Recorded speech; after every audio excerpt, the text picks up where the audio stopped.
Laurentian Bank Securities.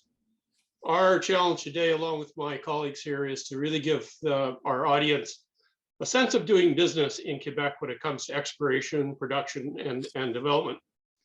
Joining me today with this task is Stephen Bose. Stephen is Senior Manager Investments for Mines and Natural Resources with Investissement Quebec. Stephen, well qualified, Master's in Engineering and MBA. But I think equally important is the industry experience. You were project manager for Côté Lake, which is a project at that time was a $13 billion development project, so a big project. It's now changed, but at that time with IAMGOLD, it was certainly a big development project. And also, you were very instrumental. You're operation manager for Raglan, and for people who might not know, that's a major nickel deposit in Nunavut. So welcome, Stephen. Also joining with equally qualified, I would say, Master's of Science and MBAs, Justin Reid. Justin, is 25 odd years in mining. Some of that was in capital markets as well, but definitely a broad industry experience. But I think most importantly, Justin is president and CEO of Troilus Gold, and Troilus Gold is a multi-million ounce resource in Quebec that is advancing towards feasibility. So Justin has like a wealth of firsthand knowledge when it comes to actual on the ground things that they're currently experiencing. And I must say, gentlemen, I feel like the neophyte here. I had an honors degree in geology and took my MBA, and with after only 35 years of experience in capital markets directly in mining, I still feel like I'm a junior on this panel, and I don't get to say that too much. So I welcome, gentlemen, your input here. So our challenge really is to give people a good sense of doing business and mining in Quebec, and I will start off just giving a little bit of a contextual, very high level sense of where Quebec fits in mining in Canada. The stats are a little bit dated, but they're 2019 stats that come from Ministry of Mines, Canadian Ministry of Mines and Stats Canada, but it shows that Quebec and Ontario are the two biggest mineral producing provinces in Canada, over $10 billion in annual revenue. I would arguably say that with restart of the Champion mine, which is a major iron ore operation, which now is putting out $2 billion top line, that we would probably say that Quebec is probably in the #1 position as a mineral producer in Canada. And those stats exclude potash, coal, or hydrocarbons, or any aggregates. It's strictly metal mine production. So Quebec is a very significant metal producer in Canada.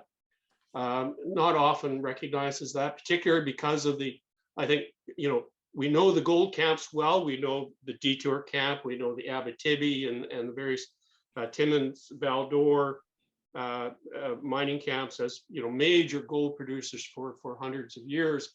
But I think we sometimes miss is big producer of aluminum.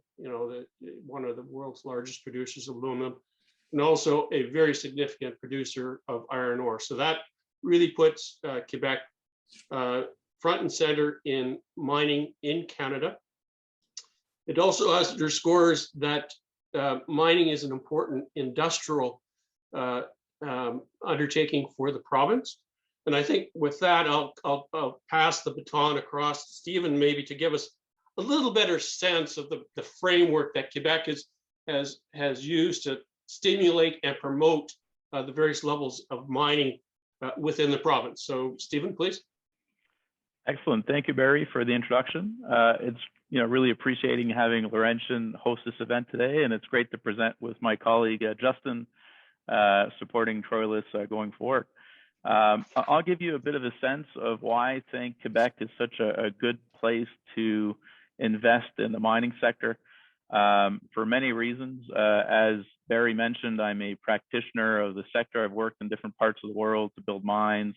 And I've never encountered a place like Quebec which offers so many alternatives for financing projects across the life cycle at its different stages, but also provides a very supportive structure in terms of getting access to the right resources and also the right knowledge to be able to develop in this jurisdiction.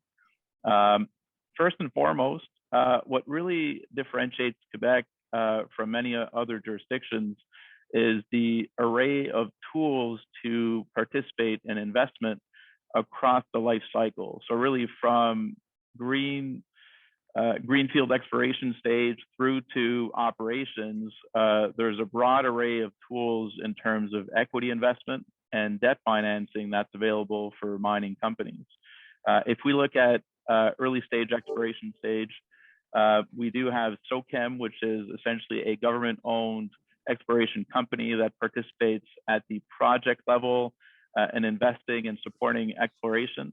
And we also have other groups within Quebec, like SIDEX and the Caisse de dépôt, which also contribute to exploration stage projects, but on the equity side, so directly into the company. So essentially that provides a good foundation for companies starting off and for creating those exploration options for the sector that's so important to be able to stimulate the development of new projects. If we move into study phases, once there's a preliminary economic assessment completed, then there's new investment funds that become available. So one of those funds within Invest Quebec is the CRNE fund, which is essentially Natural Resource and Energy Fund, which is a $1 billion equity fund that's been around for 10 plus years to be able to support projects that really need capital to get through the next phases of study. So in order to support a pre-feasibility study or feasibility study, this fund is quite active to take on a significant participation into a company that really needs to get to the next level. Once we move from that stage and into, say, advanced feasibility study, we do have a private equity fund within Invest Quebec that becomes available for projects that are deemed to have medium to low risk and a good return profile. And that fund has participated in supporting many advanced stage construction phases in the mining sector, but also in other industries. So it's a very active fund that does contribute to Quebec's economic development. And within that fund, we also have access to debt financing, which also contributes to construction financing for advanced mining projects. Now, going beyond that, of course, companies evolve and take different forms, have different investors along the way. So we tend to be very active to support further growth as greenfield or other brownfield expansions do come up, and we stay as supportive going forward. Another unique feature of the Quebec investment environment is we somewhat invest across the different phases of commodity price cycles. So if you look at SOChem, for example, SOChem will keep on supporting exploration stage projects even during down cycles. So if capital markets or other source of capital dries up, all of these funds mentioned before will keep supporting and advancing projects. So what that creates is an environment where we can have a continuous supply of mature mining projects to be able to advance into execution phase. Of course, for us to go into execution phase, it's never 100% funded by institutional funds on the government side. So there's a need to have external funding. So often projects will wait for market conditions to be ready to take on construction phases.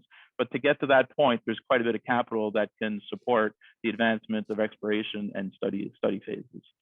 The other unique feature is across the innovation curve on the technology side. So if technology is applied in a project or in, say, a technology startup related to the mining sector is at the early adoption stage, we have an array of subsidy options with the different ministries and the government to support innovation and to advance these technologies, specifically if they contribute to greenhouse gas emission reduction or productivity improvement, but also more mature technologies that need to essentially commercialize or be incorporated into a mining project.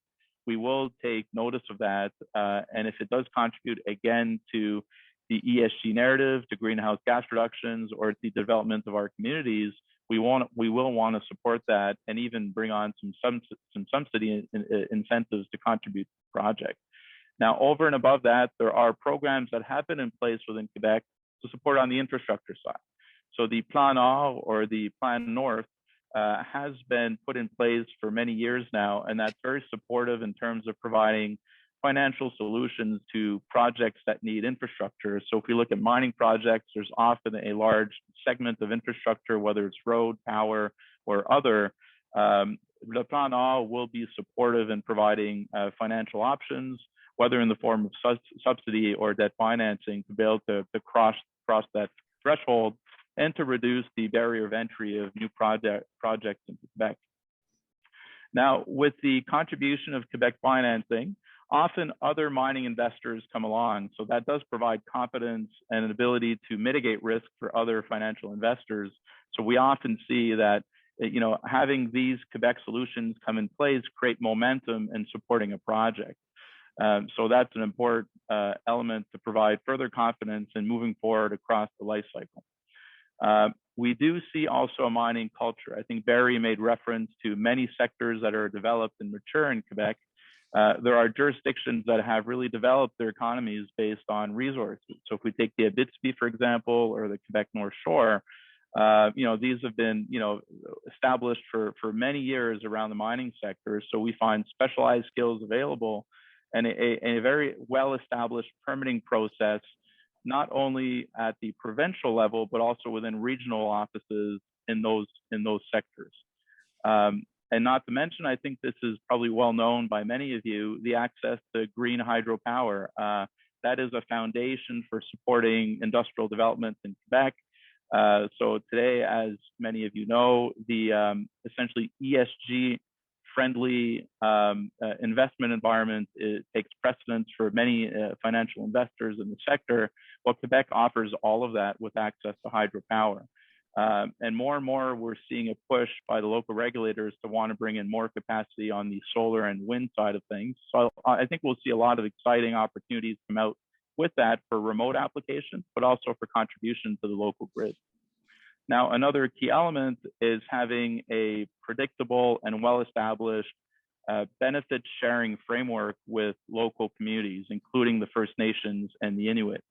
So Quebec has a history, and we mentioned Raglan, that has the first IDA essentially put together in Canada that has a very clear and well-established framework around how education benefits can be brought to communities, but also business opportunities and other financial benefits as projects really develop their foundation. So, you know, we think that's key for establishing long-term sustainable businesses, including businesses in mining, but also ensuring a well-balanced share of benefits between local communities, First Nations, Inuit, and also companies that get established.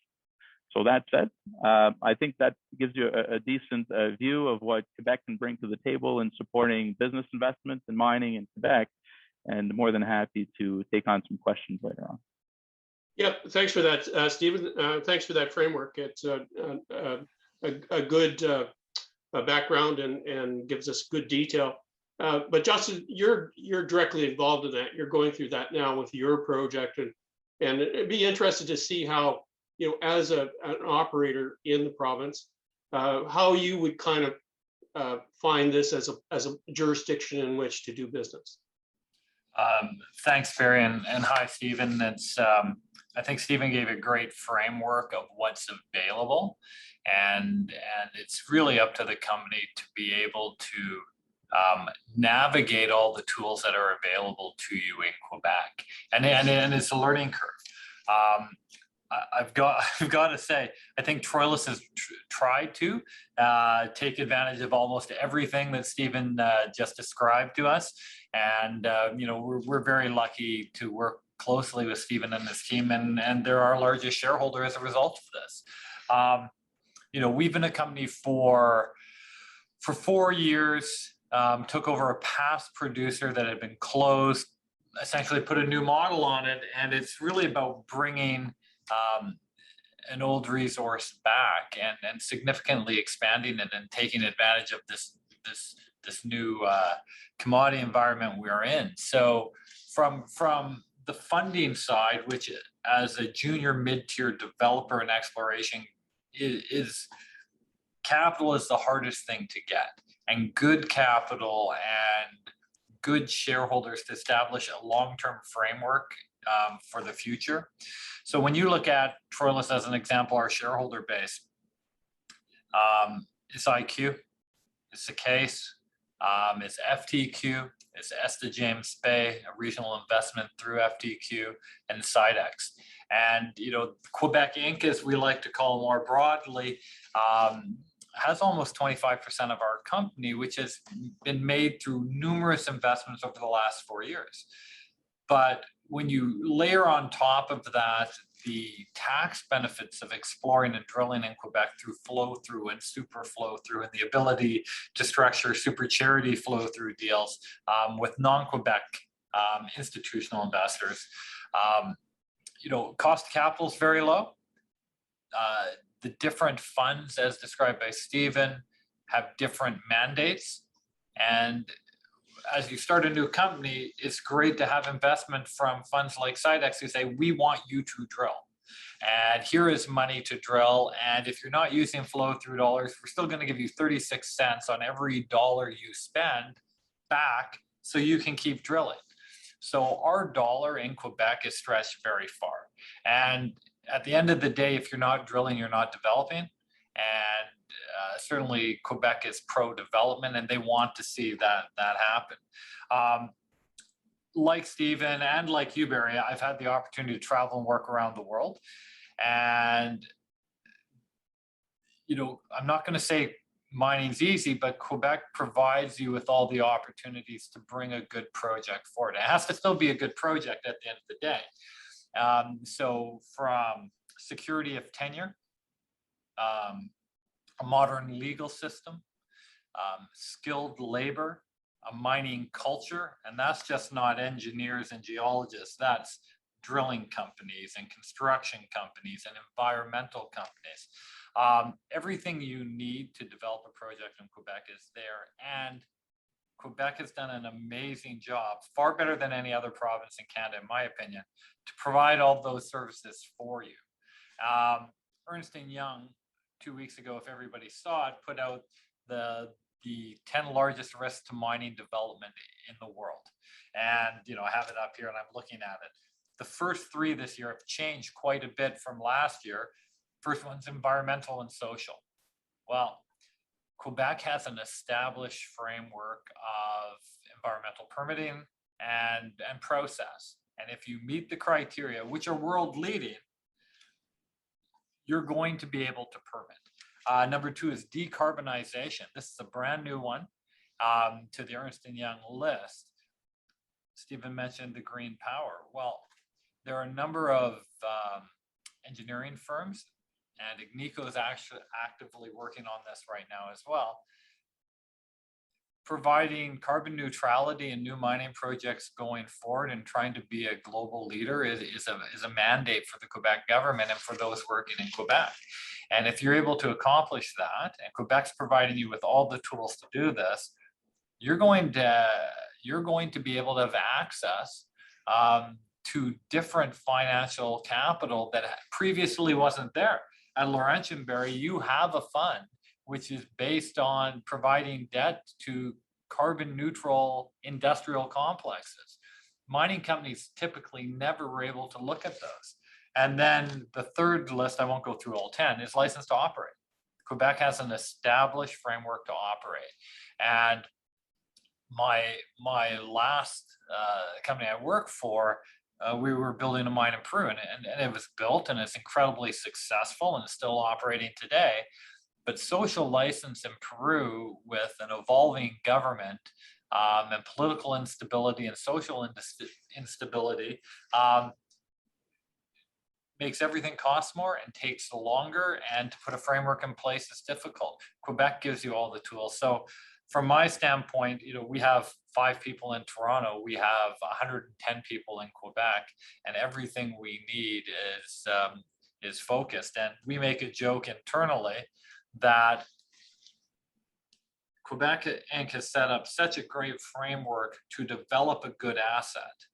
It has to be a good asset, is that you basically walk 3 square blocks around Stephen's office And the ability to finance $1 billion project is there at any given time because of the availability of capital, but also, and even, I don't want to say we're taking advantage of the Quebec government, but their detailed due diligence, which they complete on their investments, facilitates the inflow of additional capital globally.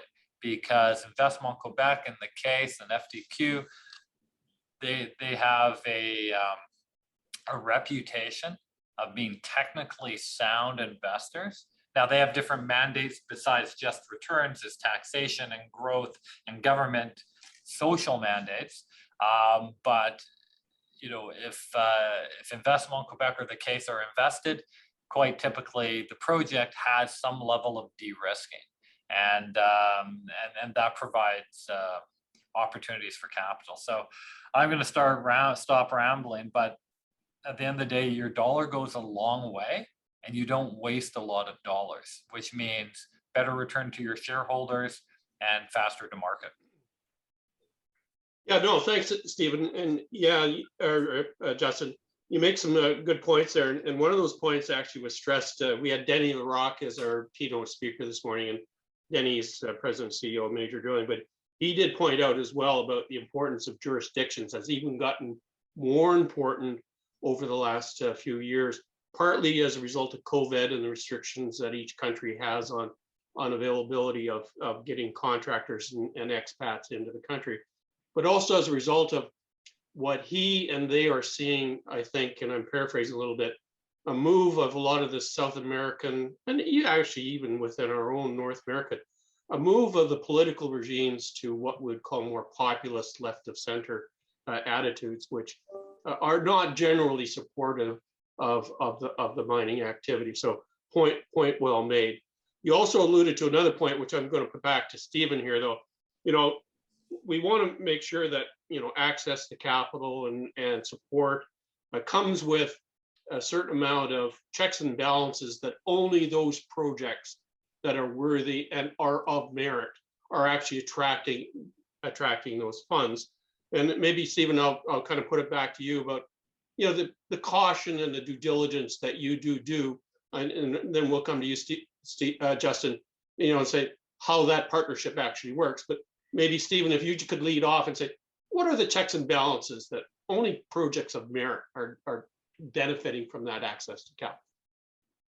It's a great question, Barry. And ultimately, I think there are some elements that are, you know, treated as a bit kind of showstoppers, and other elements that will be de-risked as the project advances in the development of the resource or through study phases. And I think those elements that are key, that are usually showstoppers, is, you know, the ability of the company and team to demonstrate their environmental stewardship. So essentially, good understanding of the environmental framework, environmental regulation, and working through the different steps in the permitting cycle to actually ensure that designs are efficient and proven, and that ultimately the company will manage the environment in a respectful way as it works through, you know, from beginning through to closure. So we take a close look at that, and we work directly with the Ministry of Natural Resources as well, who's got a bit of a finger on the pulse there in terms of the state of the project. The other element is engagement with local communities. So ultimately, it's one of those things that, you know, if you build those foundations and those relationships and you share benefits in a respectful and sustainable way, then you have a long-term business. If you don't, at some point you hit a wall, you know. So, and I've seen that in my career and in other jurisdictions. There's a broader cultural element in certain mining areas, but there's, you know, especially more importantly, is that relationship between the management team of the mining project and also those communities that live in the environment where the project is going to be running. So establishing, you know, IBAs or, you know, benefit sharing frameworks that meet the vision of each community is a key piece of that, you know, and that comes out as, you know, public consultations happen, you know, like if the engagement is done well, then, you know, those processes are ran smoothly. So those are key pieces to what we look at in terms of, you know, management competencies and vision. And of course, going into the usual technical elements, so essentially the quality and size of the resource that can justify the essentially capital returns of the project. And of course, us being as state-owned investors, it's not all about financial returns, it's about returns for the local economy. But that said, we understand we're usually not alone when we invest. So we have to have a project that'll meet the hurdles of strategic investors, other financial investors. So we take a very close look at that. And as as you mentioned, the expertise is in Quebec. So each project is different. I like to say there's a top 3 technical risk that usually varies from project to project. It could be geotechnical, it could be water, ground conditions, resource. But there's a deep pool of expertise in the province here and broadly in Canada that we can tap into the skills for due diligence to make sure we uncover those things, not with the intent of blocking a project, but with the intent of making it better. To just having a more robust execution plan. And that's how we tackle things. And that's how we like to think we make our projects more successful. Okay, Justin, and from your perspective, having a good involvement of what you refer to as Quebec Inc. as direct shareholders, have you sensed any overly hands-on involvement in your operations with respect to the ongoing, monitoring of what it is that you do? No, not at all. I mean, Steve and I talk and his team regularly, and we provide investor updates just like we do any other institutional or retail investor. I spend a lot of time in Montreal, and when Stephen comes in Toronto, we catch up technically and what's going on in the company. What I would say is, IQ made their investment with us at the PA level. And a PAA is a PA. It's a preliminary economic assessment with a plus or minus, level of confidence of 35%. When Stephen's team and a lot of our other institutional investors made their investment, they said, "That's great. You're off to a good start. This isn't a feasibility study. Here are the things we're focusing on for you for the next stage as you move to the pre-feasibility or the feasibility level. Quality of resource, infill, environmental issues, what have you. There's a myriad of topics. And so knowing that we want to work with Quebec Inc. on an ongoing basis, and the critique that we get and everybody gets is going to make for a better project and ultimately a more financeable project, which is our ultimate goal. It's good advice. It's good advice. And I'm going to say 9.9 times out of 10, these are opportunities that your management and technical team have identified anyway. And so it's kind of a check and balance as we go forward. Yeah, okay, good. So gentlemen, I think we kind of have hit certainly the highlights, but I turn it back. Maybe Stephen, is there something more that you'd like to add to this discussion? Yeah, I mean, an important element to Quebec's strategy is developing critical and strategic minerals. Essentially, there are many avenues for this. One of them is developing a battery metals value chain in the province and really leveraging off existing resources, whether they be nickel, other sources of base metal, or rare earths, or even lithium, for example. I mean, we've got different projects at different stages of advancement. Some projects are at feasibility stage. Some projects have been built but had some challenges, so we're kind of re-engineering those projects, and others at early stage exploration stages. So that's an area of focus for us, where for a long time there was very little capital coming into the space. So with the tools and the framework mentioned before, we kept feeding that space and essentially growing our resources and our optionality. And now that brings us to a point where we have mature projects that are ready for builds. So that's certainly important for us. We not only focus on established, very liquid commodities, but we focus on those that we think will be important for the future of our economy in the next 10, 15, 20, 50 years. So certainly it's something I want to share with the group. There's always an openness to discuss that further and to find and explore opportunities beyond what we currently see that are essentially popular and well known. Well, that's a very good point, Stephen. I do have a video which I could happily share with you, but it does underscore, what new technologies will do to mining. And it's not generally recognized that going green, if you will put a lot of pressure on a lot of metals that need to come from the ground, and lithium, cobalt, nickel, even iron ore.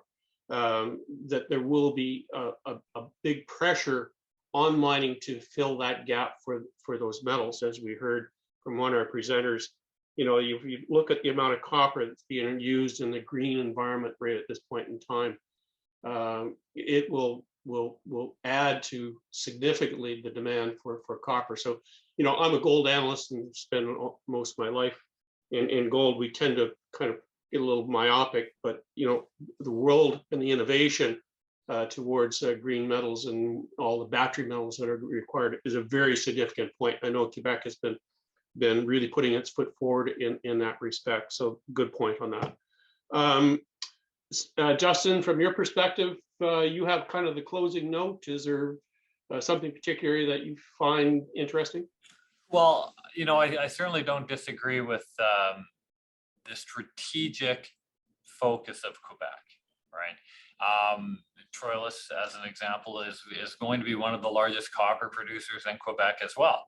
And I would say that provides a lot of opportunities as a moderately near-term copper producer in a province where it's been named a strategic mineral. And you have Sayona Lithium developing, 2 assets, one right at the end of our property as well.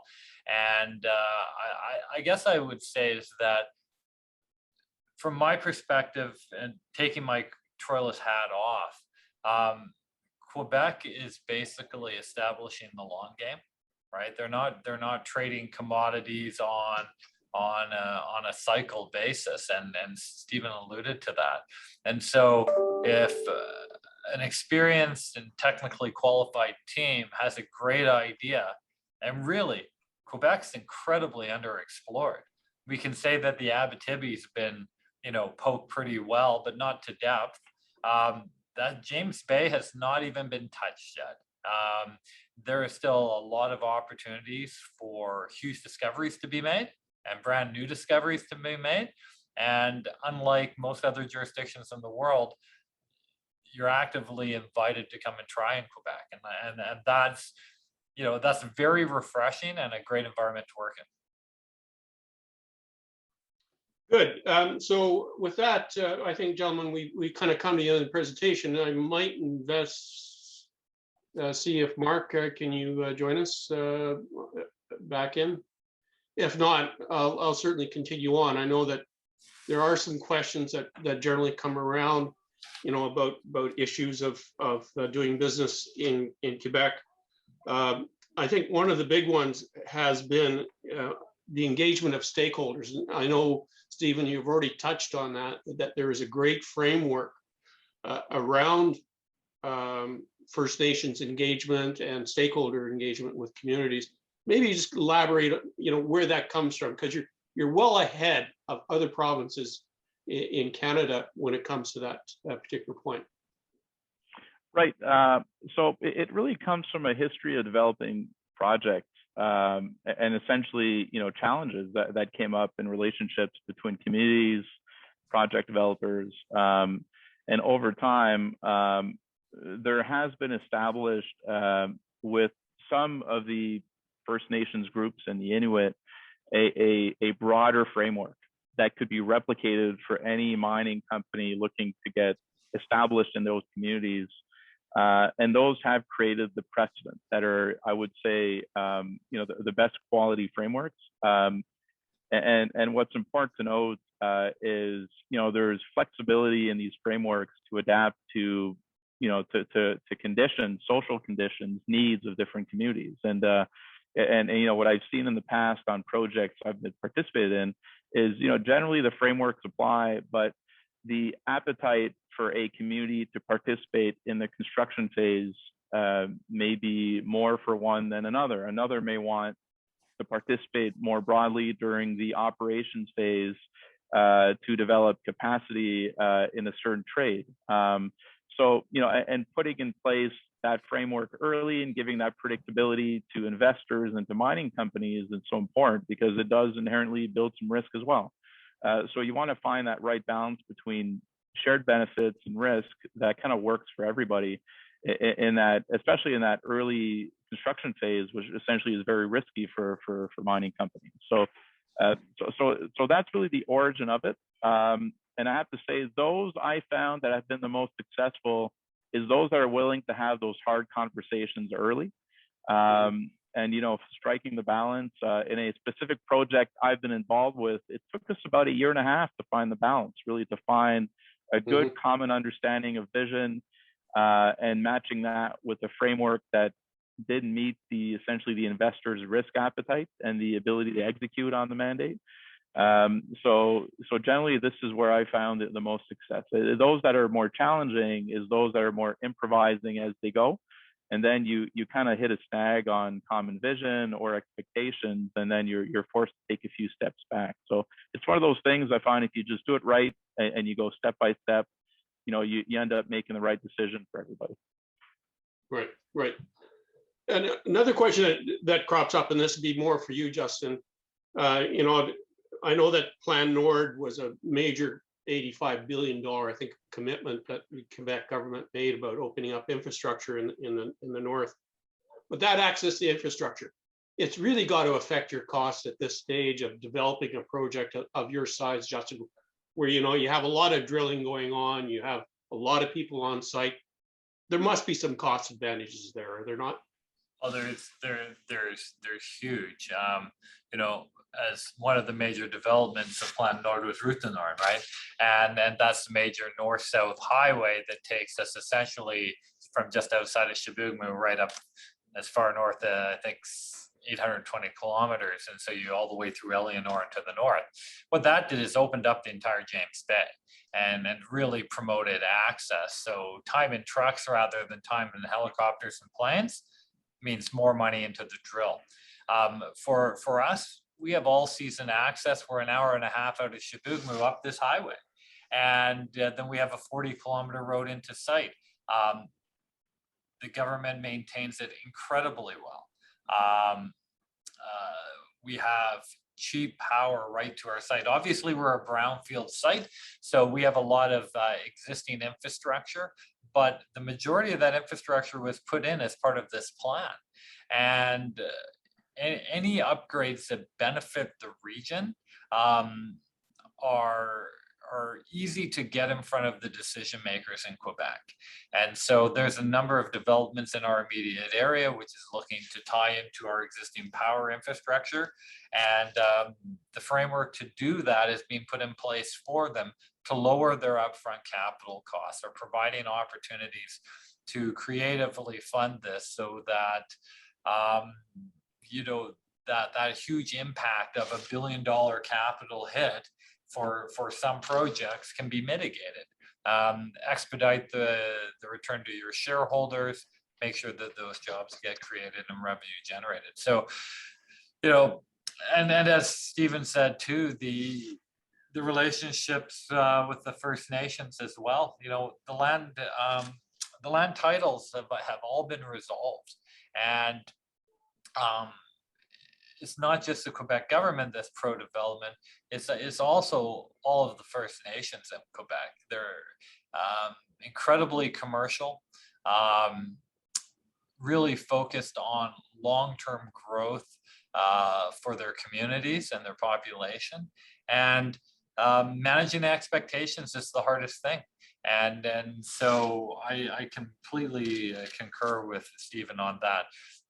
Earlier communications, when the First Nations are your partners, as we are very, very lucky to have with Investissement, they also become your largest single advocate as you develop a project. And the moment that you realize that they're your partners, your project can move forward very smoothly. There's obviously going to be hurdles in mining, but early adaptation and taking advantage of the infrastructure that's in place and the ability to build new infrastructure is key. Because if the First Nations also want that infrastructure developed for their community and local needs, again, it's easier to get done. Right. And maybe just expanding a little bit further, clearly in the established camps, the Val-d'Or camp, and, you have Westdome making a major discovery, literally in the shadow of a head frame, which, after so many years of production, they really find a new deposit. And also the development of other assets like Monarch, both presenting in our conference, taking advantage of the established camps. But Justin, you made a good point about what Plan Nord has done for opening up new regions and pushing up into the James Bay. We're starting to see some of that activity. I think probably, Stephen, you're involved with some of the people there already. But how do you see that unfolding? We're moving up. James Bay seems to be an area of good activity right now. Where does that does it continue to push further north? And just give us some sense from your direct experience how that might unfold. What makes these more remote areas unique is, of course, lack of infrastructure. And if you take, for example, Nunavik, where Raglan is, for example, and Nunavik Nickel, essentially, these are areas, you have everything that goes up there by boat travels 3,000 to 5,000 kilometers before getting there. So the cost of supporting a remote business in the Arctic is easily double the fixed cost of supporting a business in a southern-based environment. So to meet essentially financial objectives and returns, it takes scale, and that's where, in terms of criteria for targeting resources and also finding the right partners to explore these resources, you need to think big. So of course, government will be supportive with the Plan Nord on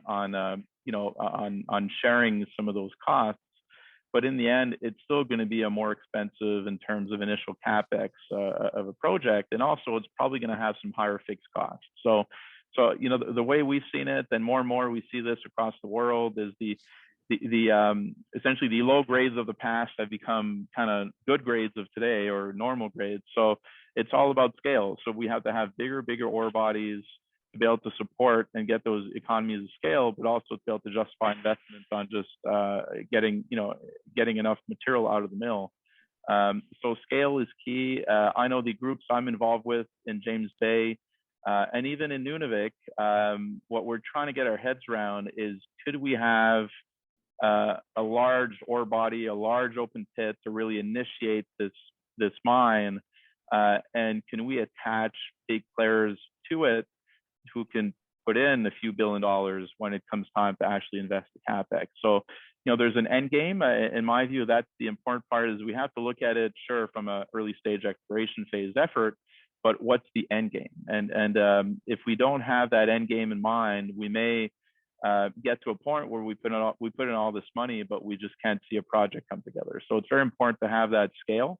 And I think the potential is there. Like Justin said, these are areas that are untapped. So it's worthwhile putting in the effort and to look for that scale. Right.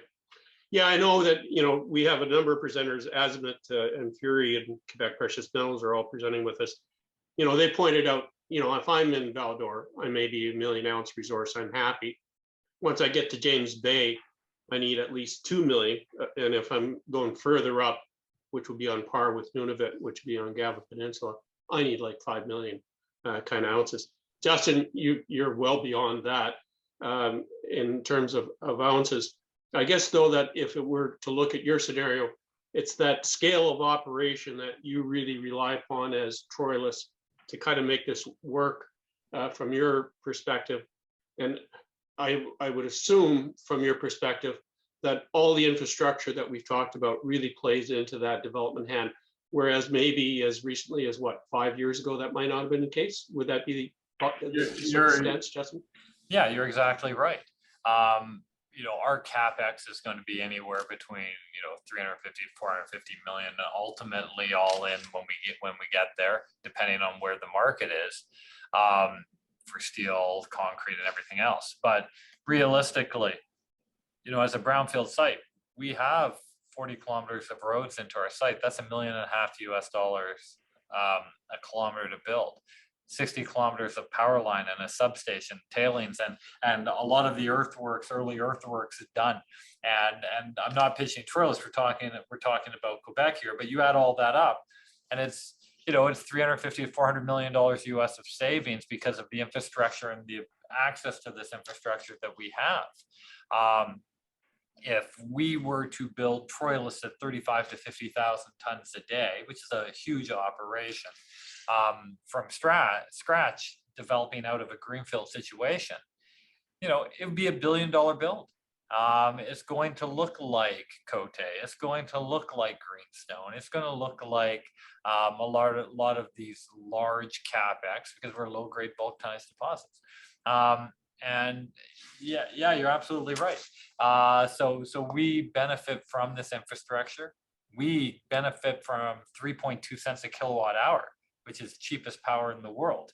And I think that is going to have a huge impact going forward as well. So scale and power costs within the infrastructure that's provided to us, and we can take advantage of us, is allowing us to be competitive. And what would have been a marginal ore body 5 years ago is one, expanded significantly, but now is maybe more of the mean. Right. Yeah. Okay, gentlemen, I'm going to say good job. I think we've explored the issues. Our time is pretty well come to an end. Anyone who might be listening live here, I'm advised that Big Marker is back and up and running, so please revert back to your Big Marker checkpoints for the next phase of our discussion. But gentlemen, I think the level of expertise that you've shown here is second to none when it comes to this particular topic about Quebec and, you know, what it offers to producers and how Quebec actually thinks about stimulating and promoting mining in the province. So, you know, I would suggest that the discussion was very fruitful and some good conclusions. And I know you guys are both open to questions. If someone has any questions after the fact, that certainly through us, they can get a hold of you. And so again, thanks, gentlemen, for your participation.